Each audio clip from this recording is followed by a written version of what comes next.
জাতীয় নিরাপত্তা উপদেষ্টা খলিলুর রহমান বলেছেন, করিডোর দাওয়া নিয়ে যে গুজব উঠেছে আমি দ্ব্যর্থহীনভাবে বলে দিচ্ছি, বিষয়টি নিয়ে আমাদের সঙ্গে কারো কোনো কথা হয়নি, হবেও না এবং প্রয়োজনও নেই। বুধবার রাজধানীর বেইলি রোডের ফরেন সার্ভিস একাডেমিতে আয়োজিত এক প্রেস ব্রিফিংয়ে তিনি কথা বলেন।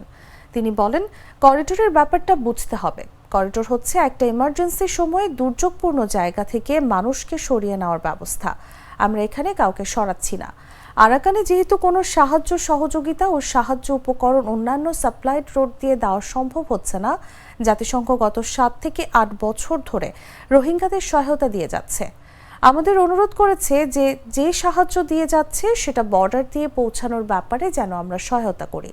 প্রত্যাবাসন কৌশলে যে পূর্বশর্ত আমরা সে অবস্থায় পৌঁছাইনি।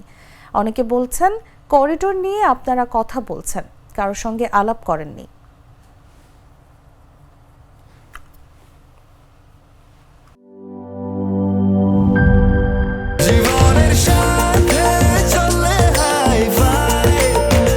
স্বাস্থ্যকর অল টাইম ফ্যামিলি কেক, সব সময় অল টাইম হেলদি লাইফ।